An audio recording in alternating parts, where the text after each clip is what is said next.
Thanks for joining us. My name is Blake Hadley. I am the president and one of the founders of My Social Practice. If you are familiar with My Social Practice, we're a digital marketing agency for dentists. And I am happy to have with me Dr. Eric Tobler from Stonehaven Dental and the Mortenson Dental Group, Dental Partners, sorry. I want to just introduce Eric really quickly, and then we'll kind of just jump into our discussion about marketing and some of the differences between DSO marketing and private practice, as challenges and advantages, and we'll just dive into that. Dr. Eric Tobler is the National Clinical Director for Mortenson Dental Partners and Regional President of Stonehaven Dental, where he has been practicing dentistry since 2007. He earned his Doctor of Medicine in Dentistry from the University of Nevada, Las Vegas, and Master of Business Administration from Washington State University. Dr. Tobler is a member of the American Dental Association, the Utah Dental Association, the American Dental Society of Anesthesiology, and a Master of College of Sedation in Dentistry. He has also worked in the Dominican Republic, Mexico, Haiti, and his local community to provide humanitarian dental care. In his spare time, Dr. Tobler enjoys skiing, mountain biking, and mixed martial arts. Cool. He and his wife, Ashley, love living in Utah. We were just talking that we grew up actually in the same city. Coincidence. We went to rival high schools. And Right. yeah, so we're both Utah boys. And so the skiing and mountain biking, I get it. It's beautiful out here. Mountain biking right now instead of skiing, ironically, though. I You know. We don't can't have get snow. we got our first little bit of snow just barely Yeah. today. So, but it's been pretty dry. It's been weird. Okay. So Dr. Tobler, the other thing, Dr. Tobler, he's a board member of the American Academy of Dental Group Practice, or the AADGP. I'll give him just a minute to talk about that, his responsibility there, and an upcoming event that they have coming up this next month. So, Eric, why don't you talk about that a little bit? Yeah. So the AADGP it's a nonprofit organization. This year will actually be the 50th annual meeting for that group. So it's been around for a really long time.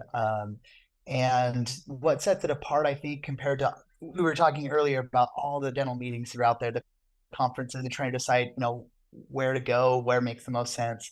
Um, so it's a dentist-led organization, nonprofit, and we've been working really hard to create content that doesn't feel like an infomercial. We've been working really hard to bring in, top-tier speakers, and I'm super stoked about the agenda that we have. We've got Star Power with Wayne Newton and Jay Leno coming, and then we're hitting on a ton of really great topics like driving profitability, case presentation, scaling your business, digital security and data security, succession planning, lots of things that mostly focus on the business of dentistry and the business of group dentistry specifically, how to scale your business, tax strategy. Those kinds of things are kind of the core of what we're doing. We have a panel of CFOs and a different panel of CEOs, both inside and outside of the dental industry, that we'll be running. We're going to be doing oh, like a bit of a debate on private equity versus self-funded DSOs and pros and cons to that. That should be really exciting. And in addition to all those business topics, one addition that we're making this year that I'm really, really excited about is we have two stars in dentistry that to me are, no exaggeration, way more exciting than Jay Leno or Wayne Newton. And that's Gordon Christensen, a living legend in dentistry, and Stanley Malamed. Both of those are people who I've admired and looked up to as mentors and really heroes in dentistry for my entire career. So to have that kind of a lineup has me just beyond excited about it. So that's going to be February 1st and 2nd for that event in Vegas. And then one additional thing that we're doing is Mortenson Dental Partners is a company that I had the chance to be a part of. We'll be holding a workshop the day before the conference as well. For years, Mortenson did a conference that we called Scaling Up. One of our within our values, one of our values is sharing abundantly. And so we've always been, I think, a very transparent company. Most of the folks who have been to the Scaling Up event have really appreciated how we kind of have been an open book and shared a lot of our resources and strategies and things like that. So you can expect that kind of thing in the pre-workshop if you're interested. And we have a special going on for anybody who's on the call tonight, or anybody affiliated with My Social Practice.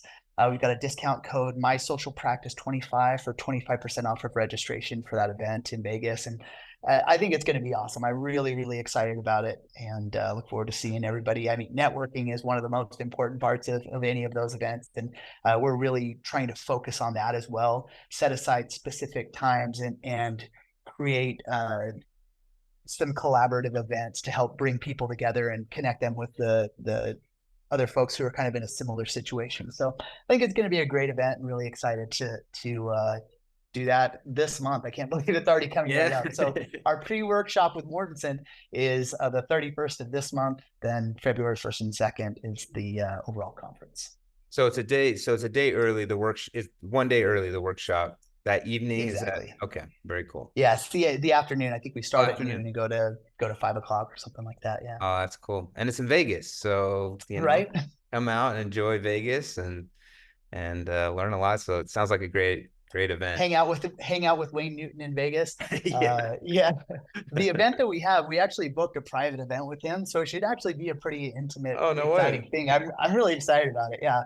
Come get a picture with Wayne Newton, and that's awesome. That guy's timeless too. I don't know how long he's looked exactly the same. It feels like he's in the wax museum almost. I know his picture. I'm really excited to meet him. Yeah. His picture was on the site there. And he looks the same. Timeless.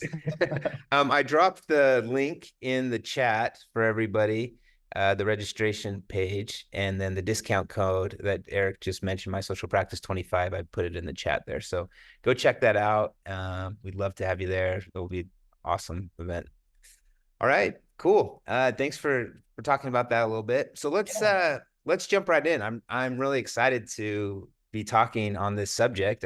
As you know, I love marketing. This is all I eat, sleep, and drink. This is all I care about is marketing, it seems like. And you're excited about marketing too. You were telling me a little bit before we started, just a meeting that you had with your marketing team, and how you guys were just brainstorming, and there's some good energy there. And so I know that's something that you're excited about too. So I'm excited to learn from you and have this discussion. So let's start. I laid out a few questions, and so let's start with the first question I have. Dr. Tobler has seen both sides. He's been in private practice, and you've also you've been in private practice, and you've also now been you're now with a DSO. What would you say are the fundamental distinctions in marketing approaches between the two? How do these distinctions impact your overall strategy? Yeah. So early on, as I got out of school, I was really fortunate to join my father and my brother within a short period of time as we started practicing.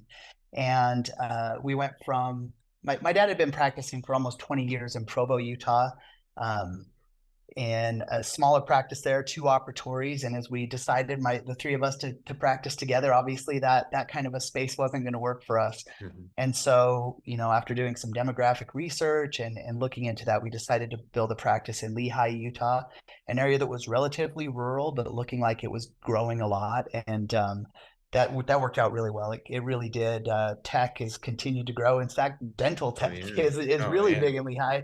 We talked about a handful of companies. There's so many dental companies. There's so many in Lehigh. It's amazing. And so,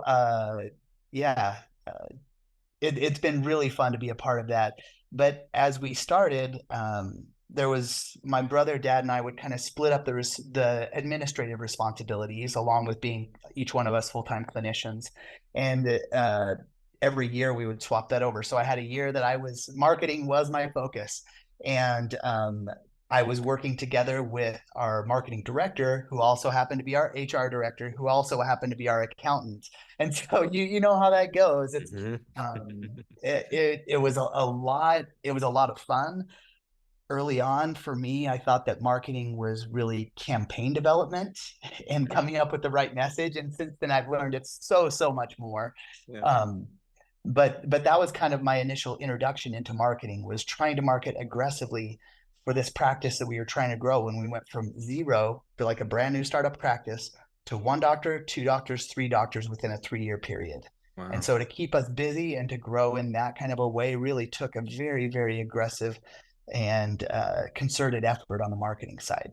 Mm-hmm. Um, so, thinking about what were the advantages of marketing at that point in my career and in that point in the practice, I think we really had the ability to focus on the strengths of our doctors. And, so when Dr. Brett, my father, would go to an implant course, it's like, yes, this is amazing. Let's start marketing this specifically. And within a week, we were able to start that off and get that ball rolling. And so we were able to pivot really easy and really, I think, also stay connected with the community a little bit more, Mm-hmm. because there was just one practice that we were focusing on. What happened in the community was what happened in our practice, and we were able to really be a lot more flexible that way. Mm-hmm. So I really love that, and I think today, as I think about it, social media is really an area that I think that private practice has an advantage, because social media, more than any other form of marketing or communication with your patient, authenticity matters a lot, and you're just showing your personality matters a lot. Yep. And so you're able to do that in a small group. You have this amazing team of people. You get to highlight them, you get to highlight the doctor and their strengths. And that's a lot. I feel like that's a lot easier to do at the private practice level and have it feel um, relatable to the patient base or the community that's looking at you. So I think that's a big advantage for the private practice side of marketing.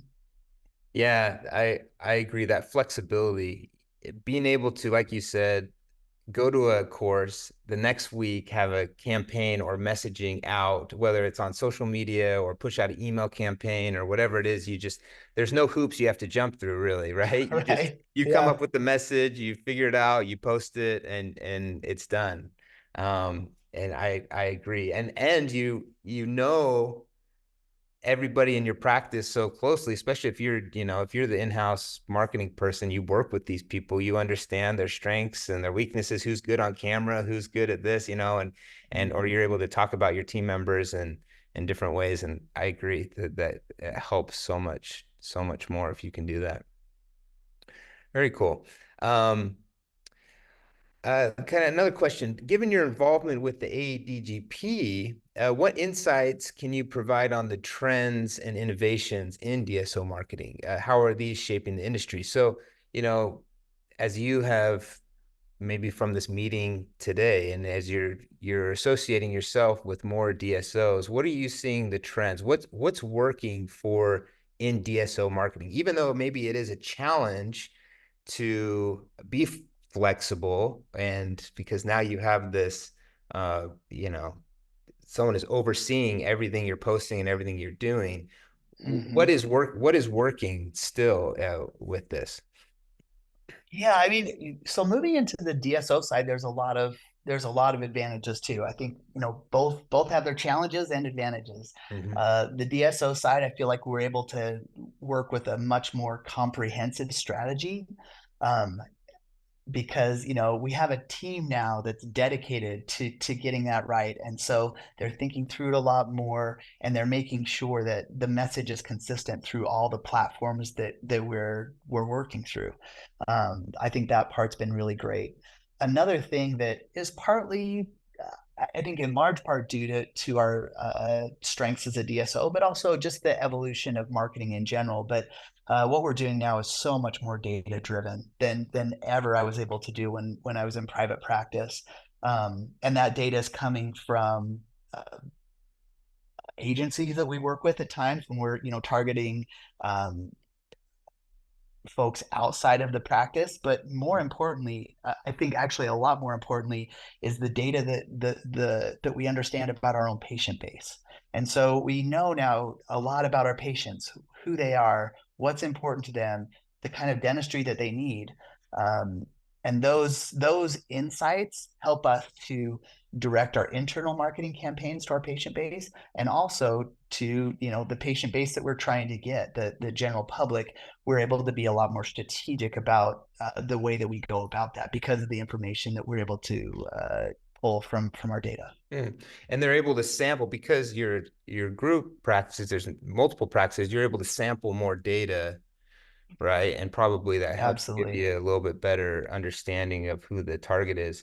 Are there ever moments where it feels like, hey, there's a strategy where that has sampled a bunch of data from all your practices, but maybe you're like, well, I don't know if that's right for my specific area. Like, yeah, I get it that that's Yeah, the broad data that you're seeing, but my patients are like this. Or did you ever definitely.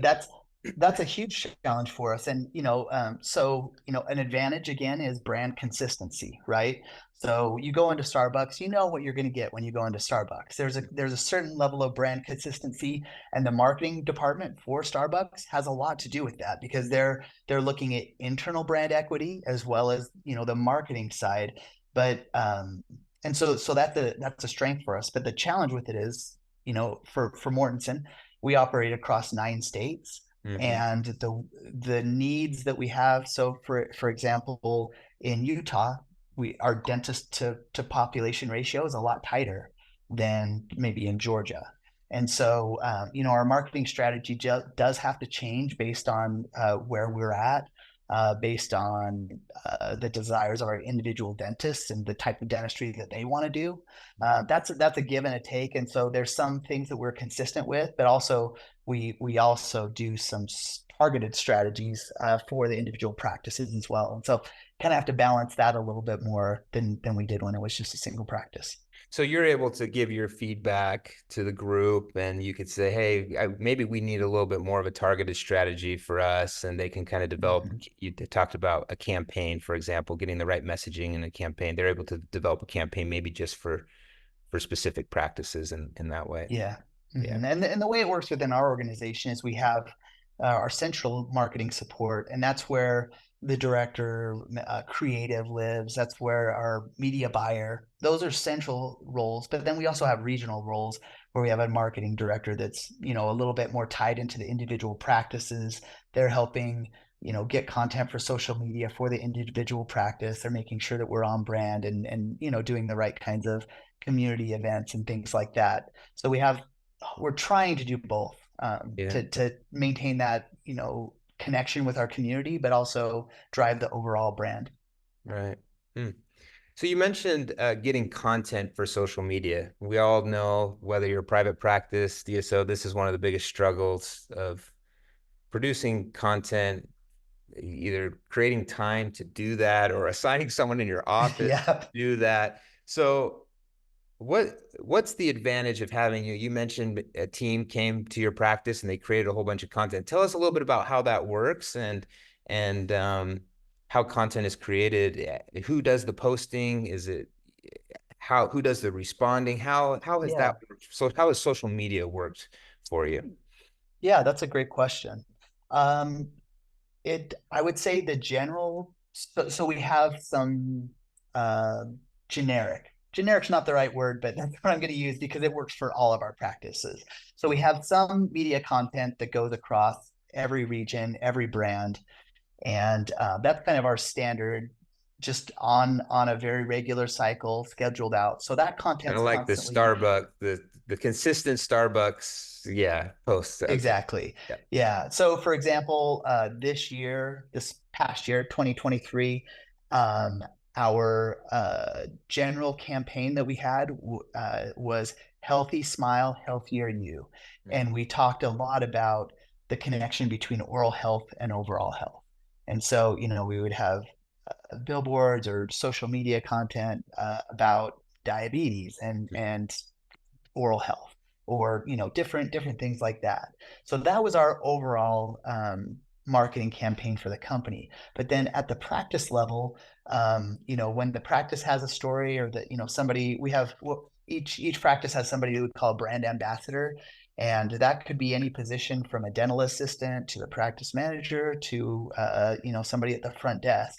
But what we're looking for is somebody who lives our brand and our values, and somebody who has just that charisma and the desire to be involved in that. And for a lot of people, it's kind of a fun side thing that they get to do as part of their job.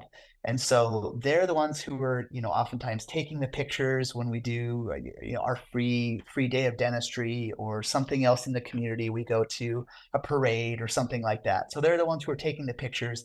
And then usually that regional marketing director is the one who's posting the comment, or I'm posting the content. And then to your other question, once we have comments, and that's true for, social media, but also, of course, reviews are so important. And so they also manage those reviews and keep that open conversation. Yeah. Yeah, the DSOs that we've worked with, that I think that's a great system. Have a brand ambassador or a champion, that we like to call them sometimes, in the practice, that kind of, they're always thinking about, so what can we post today, or what are the pictures we can do? So Yeah. they're constantly thinking about it and making sure it aligns with the brand. We have seen that oftentimes the practices that we've worked with that are involved in DSO, there's often a approval process that needs to take place, right? There are tools out there now where, almost like a Hootsuite. A lot of people know Hootsuite because that was one of the first ones that were out there to help manage your social media in that way, where from a corporate level, they can watch the posts that are going out. Before they go out, they can approve or edit them, or say, hey, I don't know if this fits our brand completely.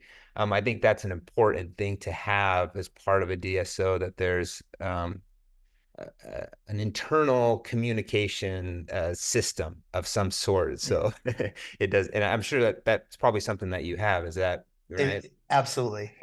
Yeah, you've got, because you're absolutely right that the individuality is important, but also each of us are dependent on the one another to maintain our brand standards, right? So you've got to, it's a give and a take there. You want the personality, but also we're all held to the standard of that one person who makes a mistake. It makes us all look bad, and so you've got to balance that for sure. Yeah, you And always it's especially tricky right now, I feel like, because one of the trends that we see is so important is being relevant, right? So everybody's trying to be relevant, and that matters a lot. But once you start to get into social issues, for example, I mean, we've talked about Starbucks as a standard brand. What's happening in Starbucks right now, like today?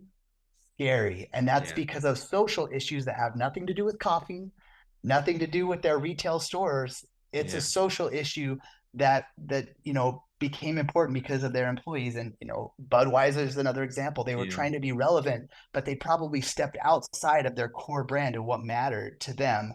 And so for us as a company, for Mortenson, we're like, yes, we are going to take a stand on important, relevant issues when those issues have to do with healthcare, when those issues have to do with oral care. That's when we're going to step in and we're going to have a strong voice, because that's who we are. That's our expertise.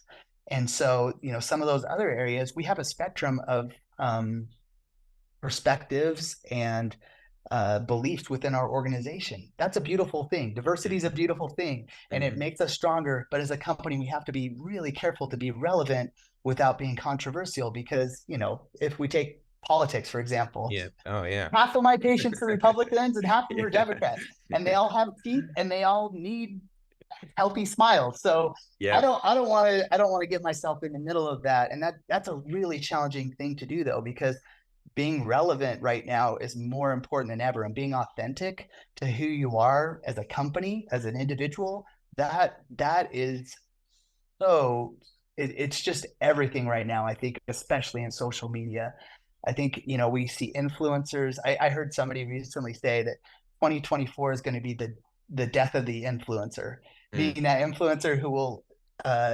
sponsor anything as long as it's got the right dollar amount behind it. It feels fake, and social media really shines the light on that more than polished commercials ever did. And that authenticity, I think, matters a lot now more than ever.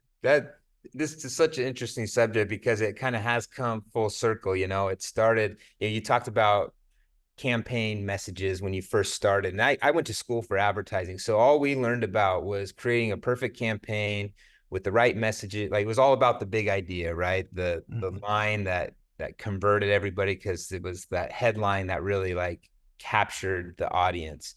And so it kind of, advertising has kind of started that way.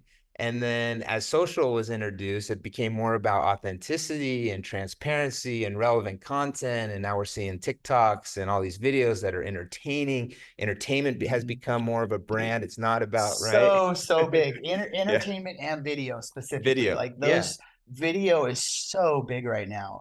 Yeah. Yeah, it's essential. And they have found that that's what people want to see when they go on social media. Most Mhm. people want to be entertained. And so if a brand can create a video that entertains someone, but also talks about the brand, so it's so much more than just a campaign message, right? Where you still have to have that. I think that's good, is what you're saying, is that maybe an advantage of being part of a DSO. You have this kind of brand that you've established. This is our campaign. It's all about health. It's about, this is who we are. These are the colors we use. But you have to give a little bit of freedom to your practices to be able Definitely.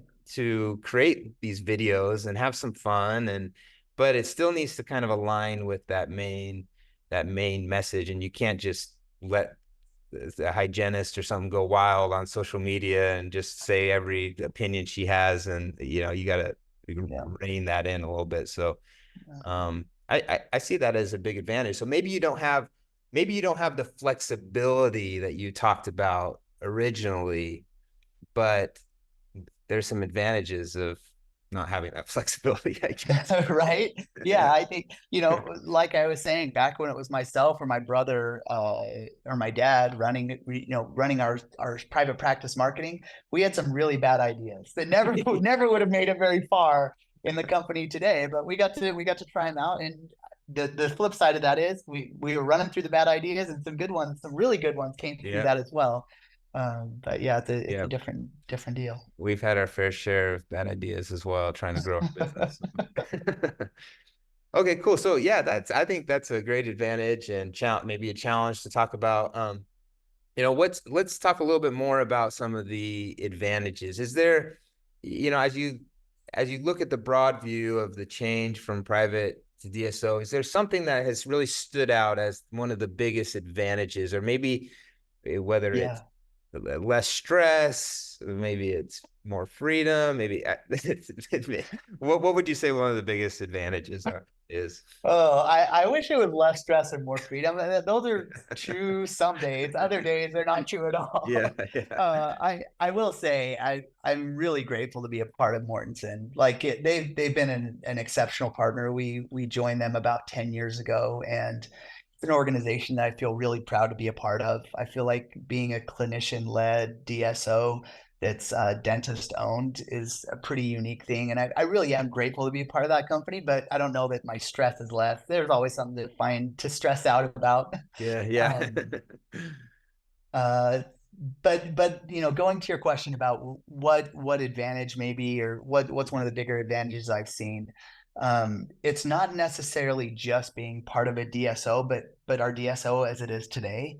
Um, about maybe back to 6 or 7 years ago, Mortenson's marketing department was a single director, and we worked with like 6 or 7 individual agencies at regional levels. Hmm. And our marketing was very siloed at that time, and it was working okay, but I didn't really feel like Mortenson as a DSO was adding any value compared to what I was doing with Stonehaven before.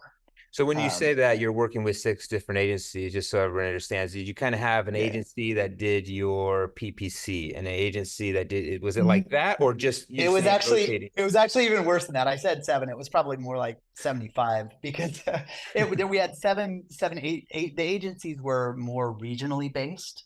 Oh, I So see. we had an agency for Utah, but you're right. We did have somebody else that we worked with for pay-per-click. So each individual region was working with a number of different agencies. Actually, Oh, now I didn't even think about that, but you're absolutely right. Yeah, I can think of within Stonehaven 3 or 4 that we're working at the same time, depending on what the yeah. media buy was or what the strategy that we were trying to work with them. Yeah. If we were doing geo fencing, we were working with one, or media Mhm. buys, we were working with somebody else, for example. Mhm. So we were working with a lot of agencies. I'll Yeah. say that. Yeah. So fast forward to today, we have a team of give or take 10 internal folks plus the regional folks as well. And the thing that's really, really cool about our marketing team now is that they're not solely focused, or they're not as focused on new patient acquisition as I felt like we were for the longest time. Mm. What they are is a collaborative force within our business that understands what our mission and values are, and they live by those, and they're constantly looking for ways for us to market to everyone. And so what I mean by everyone is we're looking for new patients. That Yeah. continues to be a thing, but we're also marketing to our existing patient base a lot and Mm. trying to connect with them, try to create patient appreciation events, trying to create campaigns. When we think, when I think about the amount of dentistry that myself or any of the dentists across our organization diagnose that goes untreated, it's so frustrating because our patients are paying us to come in and do an examination. They're taking time off of work. They're getting babysitters. They're taking a significant amount of effort to come and have us tell them about the disease processes that are active right now in their body, the infection that is active in their body.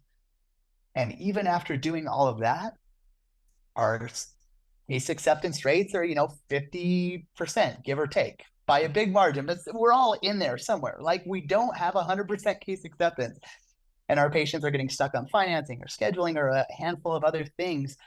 But I think through good campaigns and through strong communication for our patients, we can help them overcome a lot of those barriers. And specifically with COVID, so many of our patients have just not been able to get back in. Not They haven't come back in just because it's not top of mind. Mhm. They were on that 6 month rotation for years and years and never had a cavity, but life gets busy, so busy, more now than ever. And just reminding them that we're here, and it's an important part of it. So that internal campaign is essential and cool. But then beyond that, there's so much more that our marketing team does now. So internal marketing to our employees about the value that we bring to them. About recruiting for doctors and hygienists specifically, such a big part of what we're doing now. It's so important for us as a company that we're recruiting the best dentists possible and retaining those dentists. Because Mm. if I can do that, my job is actually really, really fun. As clinical director, so I feel so fortunate that as a company we have a relatively low turnover rate with our clinicians, because that allows our clinical excellence to really be at a high level, which makes everything else so much easier, right? If the dentists across our organization are doing a fantastic job with their patients, then the Google reviews come in, and we have a really high level of respect within the community, and that's the best marketing you can do, period. Oh yeah. Right? Yep. Yep. And the opposite's true. You can have the best marketing campaign in the world and a poor experience, and it really doesn't matter. You're going to kick them out the back door as soon as they come in the front. So, making sure that that core patient experience is good is another thing that our marketing team is really involved in. And so that's a collaboration between our clinical team, our operations team, our marketing team. We're constantly, sharing ideas and pushing each other to do things that are differently. So we're not really operating in silos the way that we did at one point. And I think Mhm. that's actually the biggest advantage that I've seen with our marketing team within Mortenson. Yeah, everybody's on the same page. You have like a built-in mastermind group that can brainstorm ideas and not just think about new patients. That's always the common. Yeah. New Yeah. patients is kind of like the patient that comes in and just says they want teeth whitening, right? They don't understand everything else going on in their Yeah. mouth and all the things. You know, they just want new patients. They just want white teeth. But if you have a team that's like work, they understand all the things that you should be doing in the complete picture of um, the marketing needs for the practice. So that makes sense. That's cool. Now let's talk a little bit about challenges. It's probably not all you know perfect. There's some things I'm sure that are some challenges. What have you seen maybe one of the biggest challenges? You talked a little bit about um uh, maybe a little bit about personal branding, a little bit of autonomy Mm-hmm. of that comes with that. So um what would you say a challenge would be? Yeah, that it's slower to pivot for sure. Mhm. Uh, there was a time, maybe go back a year ago or so, that I was really trying to drive patient flow aggressively. And I thought to myself, oh, if this was just Stonehaven, I would throw a lot of money at this, a lot, because I don't know, Yeah. and that doesn't happen anymore. It's a discussion with our finance team, and then Mhm. we go, compare that to budget. Do we want to edit the budget? Mhm. All of those things take time. In the end, I think it helped us to make better decisions, but Yeah. it's frustrating. It's really frustrating to Yeah. not just be able to pivot when you see a need, and you feel like, I feel like I know what I need sometimes to take care of that need. Sometimes it's a little bit slower to get there. Yeah. Um, so that can have challenges. I would say that another thing that's a little bit frustrating is if you're working with an agency and you don't like the way things are going, then you fire the agency and find a new one. Yeah. If it's an internal team, then it's a more of a conversation with that individual team member. And um, I think it's better in the long run, but sometimes I found in private practice it was sometimes easy to just move on, Yeah. Yeah. and pros and cons to that too as well, I guess. Yeah. Oh, that's a good point. Yeah. I could see that being just more hoops to jump through. I mean, you have to Mm-hmm. get approval on everything, and that makes sense. That could be a frustrating thing. One interesting thing that when I was thinking about some challenges, just from and this is maybe something that maybe your marketing team would say, and that Mm-hmm. maybe the practice doesn't see some of this stuff, but we were on a call actually today with a DSO, and they were Mm-hmm. trying to set up some Google ads for all of their locations. And specifically, Google has launched something called local service ads, or LSAs, where you Mm-hmm. can, if you search dentist in Salt Lake City, there's a little section now at the very top of that's even above the PPC ads. They're called LSAs, they're called local service ads. And this DSO was trying to figure out how to set up LSAs for all of their locations. They have like over 100 Right. locations, right? Mm-hmm. And there's some technical things actually that come with that. You have to have a separate account for every single location.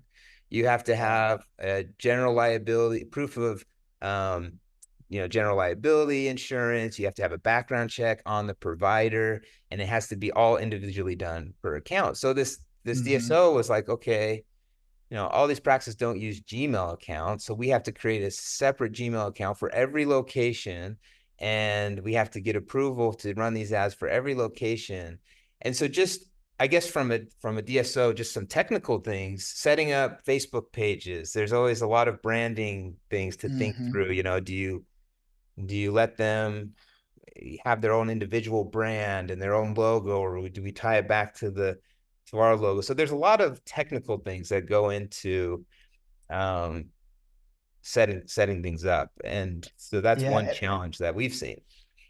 for sure. And as a DSO, you're under a much greater level of scrutiny as well, right? Yeah, yeah, I think that you definitely end up holding yourself to a lot higher standard from a legal perspective, hmm um, and part of it's because you know that you're maybe under the microscope a little bit more. Part of it's because when you know more, you have to do more. And as a yeah, private practice dentist that was helping out with marketing, I actually didn't know about the Medicaid regulations that were yeah, present. And I probably broke some rules without even realizing it. yeah. And now we have a great legal team. We have a compliance hmm team that they're all looking at that as well. And so again, I think that goes to what we were saying, that Yep. the decisions you make might be more sound, but it definitely takes a lot more time, and that ability to pivot is challenged. Yeah. Agreed. We talked a little bit about personal branding in a previous conversation.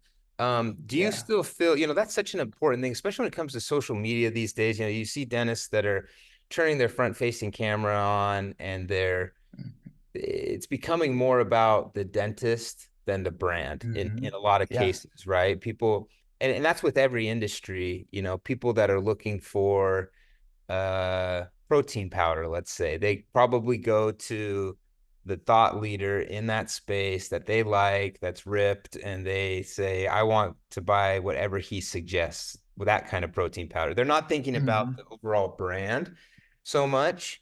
They're thinking more about the person. That's kind of what we're seeing happening. Yeah. And there's still a challenge, like you said, influencers. Because there's a lot of influencers that recommending brands that may not be authentic, but I think it still is a really big part of building your brand. So It totally is. Yeah. yeah. So where do you see We've that? had, Yeah, I'm sorry. sorry, I cut you off. Oh, Go no, no, ahead. no. I was just gonna say, like, where do you see that fit in a DSO strategy and building your own personal brand?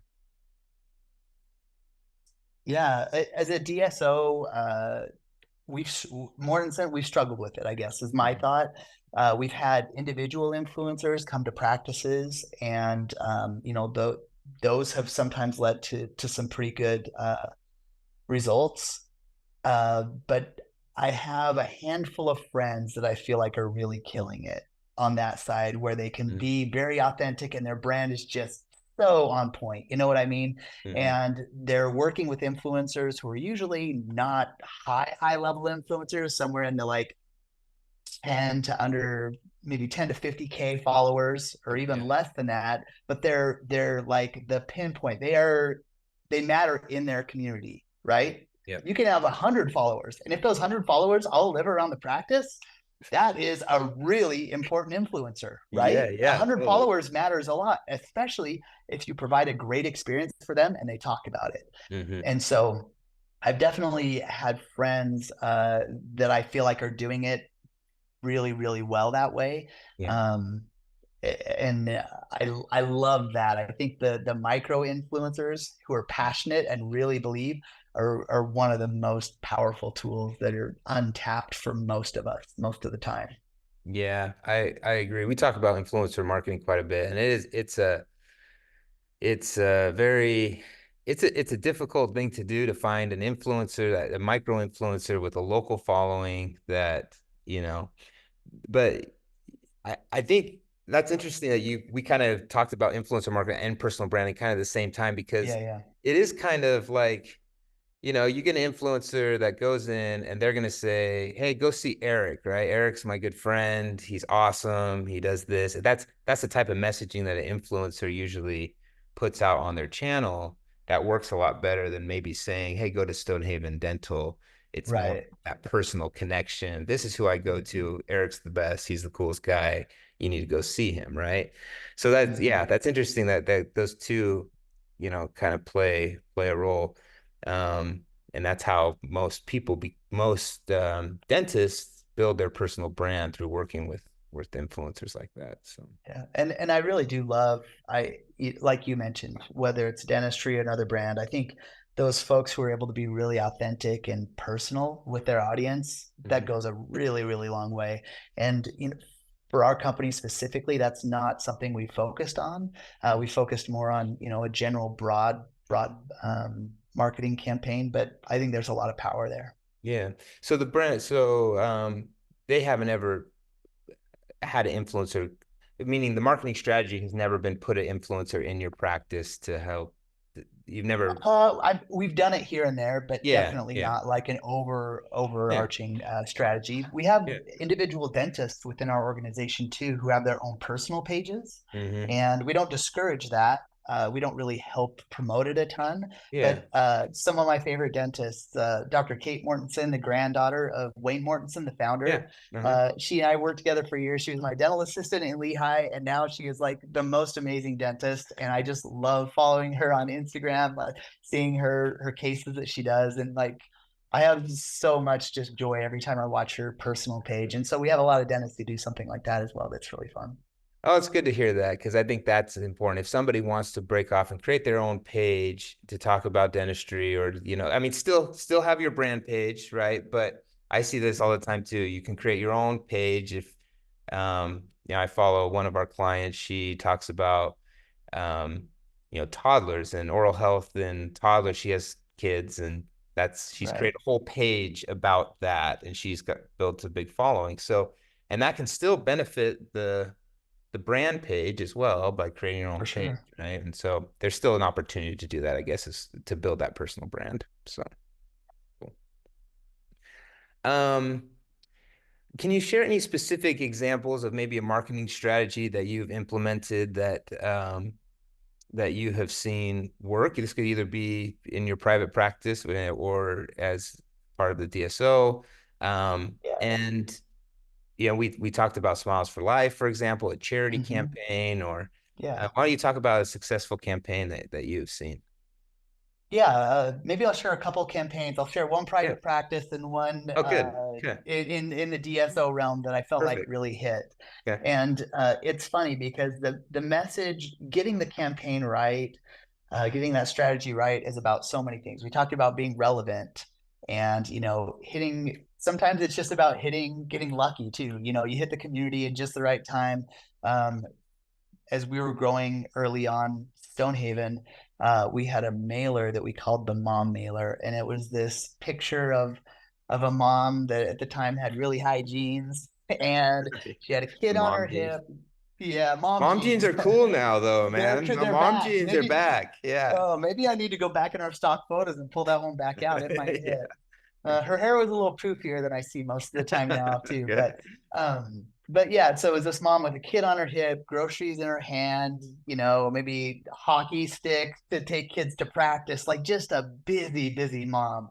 And that mailer, I think there was a combination of like the way our community was growing. There was lots and lots of move-ins of young families, and that message just hit perfect. Like it was wild that every time we sent out this mom mailer for years, I knew what day it hit because the phone would just blow up. Really? That mom Huh. mailer it's what helped build Stonehaven, to be honest. It was such a great campaign. And it ran its course and became ineffective eventually. But that campaign specifically, because we talked about the convenience message, I think was really important. And I think that message isn't getting old. Mhm. Convenience in dentistry specifically, I think is really, really critical and one that we should continue to hit on. But it was a combination of, the right messaging, the right offer that we had to go along with it at the time. The call to action was strong. All of those things kind of came together nicely to really drive that campaign to Hmm. success. And like I said, I've tried to bring it back since. We actually took like a more modern picture of a mom. Uh-huh. Same. I thought it was exactly the same. Patient based didn't. I don't know why it Really? didn't hit, Huh. but there's a combination of getting it right on the message, but also timing and the way Yeah. you roll it out. I think all those things matter. So that was one campaign that really, really worked well for us. And that was, straight mailers. We didn't have a digital campaign or anything else to go along with Wow. that. That's So that interesting. was, Yeah. yeah, that was back, when a lot less tracking, you know, really, I think we just put it with a specific phone number and we were hoping that we could, see who called the number, and that's how Yeah. we were tracking it. Huh. So fast forward to the Mortenson campaign that I really, really loved the most. We had a campaign that um, was right after we were coming back from COVID. So it was like 2021, and our campaign was, oh, what did it say exactly? It was "Smiles Bring Us Together." Mm. And for me, the timing on that campaign was so perfect because we'd all been wearing masks for a year plus. Hmm. And the first time I read it, I literally got choked up. And I Hmm. don't know if it hit for other people the way it hit for me, but it really was a strong campaign for us to, smiles bring us together. It was so relevant at the time.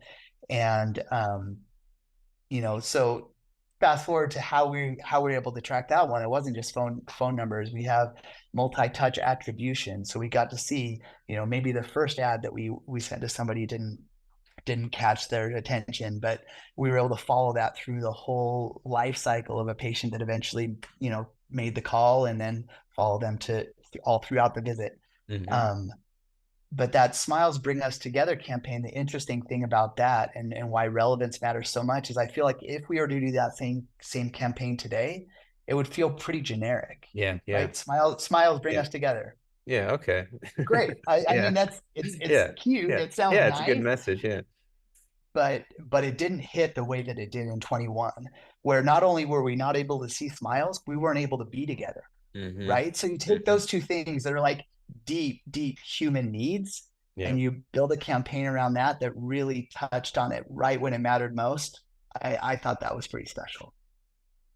It's neat, I feel like you're taking it back to the roots of good advertising and marketing, because I think oftentimes people forget this about good campaign messaging. I talk a lot about empathy-based marketing and sympathy-based marketing, where empathy-based marketing is really trying to put yourself in your patient's shoes, right? To understand how Mm-hmm. they're feeling at that time and their needs, and trying to relate with them, and create a message that really will touch them and motivate them to come to your practice. Sympathy-based marketing is basically the new patient's message, or it's just like, hey, discount, come into our practice. You're Mm-hmm. not thinking about what they're going through at the time. You're just saying, you're assuming that it's money, and when oftentimes it's not money. It's not about money. Right. Oh It's other things, safety. After boy. COVID, they're like, I just want to go somewhere that's I'm not going to get sick, and they're going to take care of Mm-hmm. me. And so creating the messages that fit people at the time, I think that's so important. And something good to remember. Even it's not just about making funny TikToks, right? Even though Yeah. that works and it gets people's attention, you have to have like a message that's kind of the roots of who you are and what your brand is. So I think that's Yeah.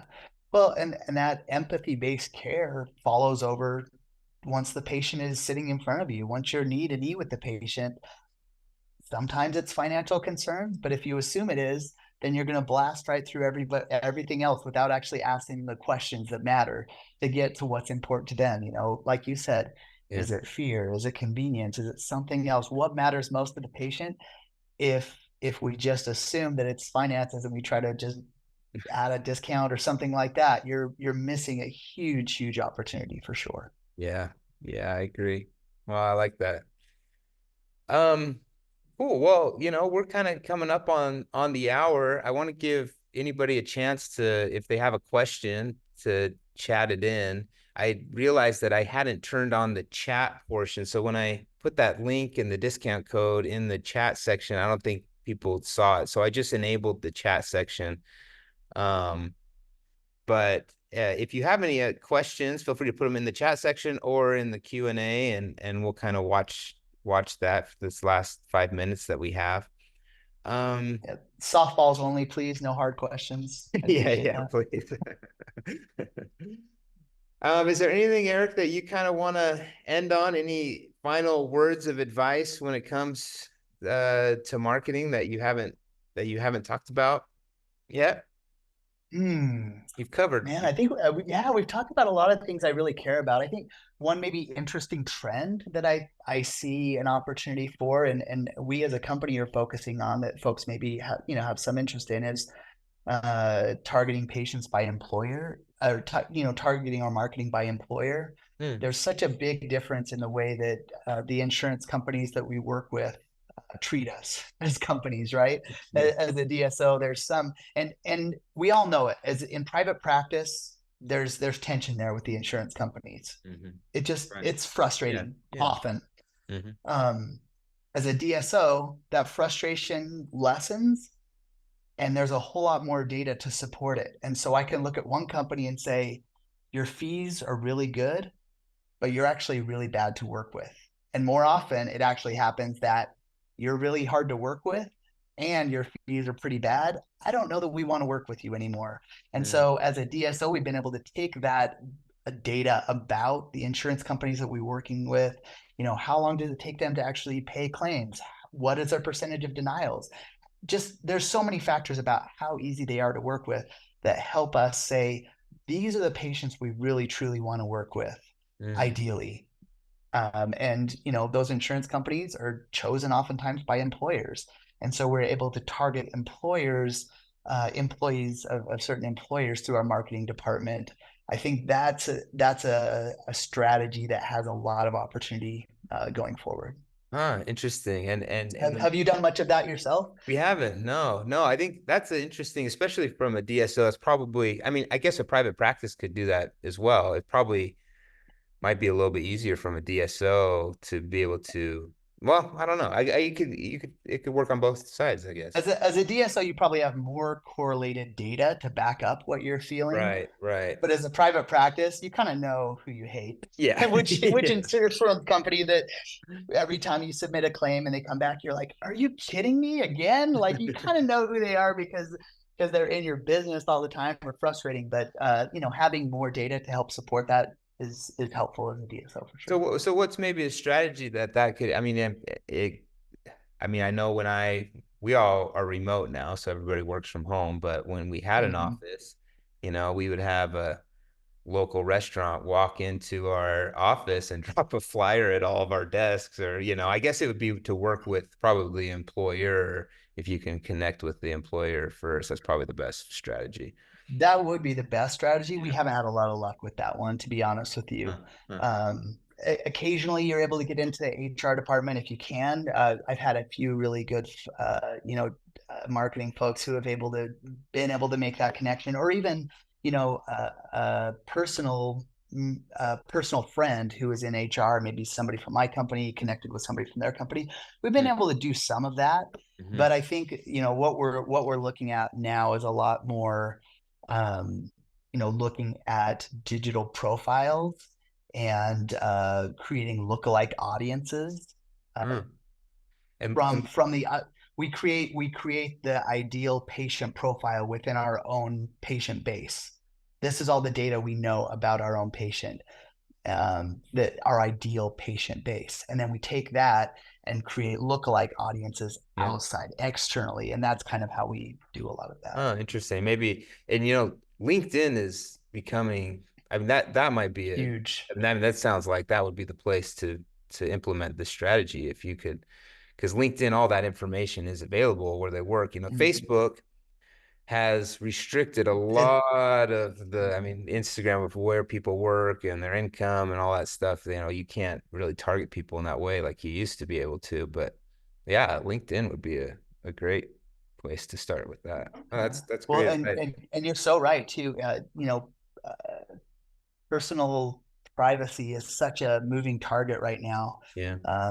Some of the strategies that I've seen companies use, I'm like, wow, how is that legal? That is so seemingly invasive. Oh, yeah. But we all just know that our personal data is out there, and Hmm. it's constantly being aggregated and correlated, and it's a wild time to be alive for sure. Yeah, you don't realize it. You don't realize how much they're tracking every time you accept cookies or when yeah, I always tell people the way the Instagram algorithm works. Everything you pause on, anything you zoom in on, they know you're Mm-hmm. interested in that thing, that person or that brand or whatever, and they're going to show you more of that type of content. I mean, things are being tracked about you all the time of your activity online. So, yeah. Yeah. Looks like we have a question that came through. Rachel says, hello, new to marketing in this industry and want to know what makes the industry unique, marketing for this industry different than other industries. Sorry if you've already answered this. So yeah, maybe someone that's been outside of dental and is coming in and giving this a shot. What would you say some of the unique things You are? know, I would say it depends on who you're comparing it to, Yeah. Rachel, I guess, what industry you've been in before. But I would say, one of the things that's constantly frustrating for me is dentistry is not very sexy. It's like I wish I was marketing energy drinks. Now that's a fun thing that, you get some snowboarders. Dentistry's not that fun. Most people don't rate going to the dentist as a very enjoyable thing. They don't look forward to it most of the time. And so, we really have to focus on the things that are most important to us. And as a profession, um, I think that the responsibility that we have to our communities is I hold myself to a high standard, and I think most dentists do. And so, we have a certain responsibility to be professional, to be kind and caring in our communication, and that's a balance. And so, I think the hardest thing about dentistry is just that it's dentistry. Yeah. Nobody really, you're not flipping through the channels trying to find something about teeth. Yeah. In general, people care about it, but you mostly care about it when you're in pain or to avoid pain. And so that's not the easiest thing to market in the world. Um, but also, I think with the right messaging, it can come across really sincere and in a good way. Yeah. Oh, that's How yeah. about you? You do way more marketing in this industry than I have experience with. What's the biggest challenge for you, you think? Yeah, I think that's the balance. It's funny, Rachel said she came from the newspaper industry, so she's okay with not sexy. I think that yeah, it's funny. When I started my career, I went through an advertising program and I worked at some ad agencies, and so it was, these brands that where I could, where I thought was sexy and fun, and then I fell into dentistry, but it's presented some challenges because, like you said, people don't like going to the dentist and they think of it in a certain way in their mind. But we were kind of the first when we started my social practice. We kind of brought a little bit of fun into dentistry, which was interesting. There You was. totally did. I actually remember the first time I talked with you guys at my social practice. It was at a Crown Council event. Mhm. And I was like, wow, these guys are doing something different. I was really, really impressed. Sincerely. That was probably like 6 or 7 years ago, I think. Oh, cool. Well, thanks for Yeah. saying that. Yeah, it was an industry, even though it is a very serious subject, and you're trying to build trust. I think there's a human side of it too, where you can still have a little fun, and social media has allowed you to, build trust in a little bit different way, where you can be more authentic and transparent, um, and have some fun. Show that your team enjoys being there.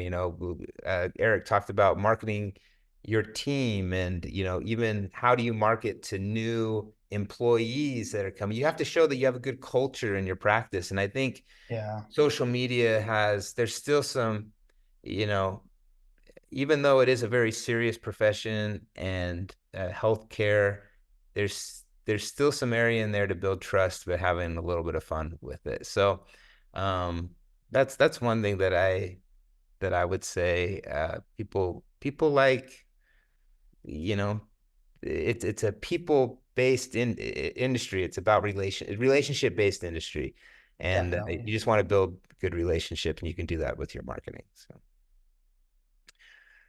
all right, cool. Well, I think that's all the questions that we have. I've really enjoyed our conversation, Eric. Thanks for taking time to be on this webinar tonight.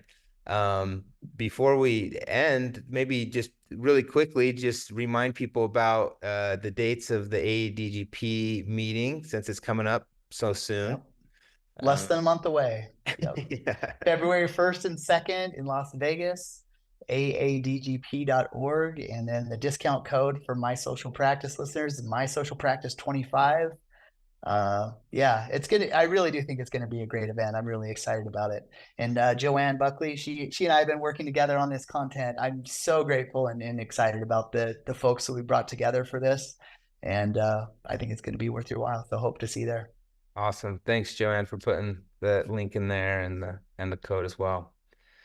All right, great. Well, thanks, Eric. We appreciate you, and to everybody out there, if you're interested and need help with marketing, and we've at My Social Practice, we've developed some strategies specifically for DSOs. If you're part of a DSO, different tools that we've developed that help DSOs specifically manage multiple locations, which is a whole different tool than just trying to do it yourself.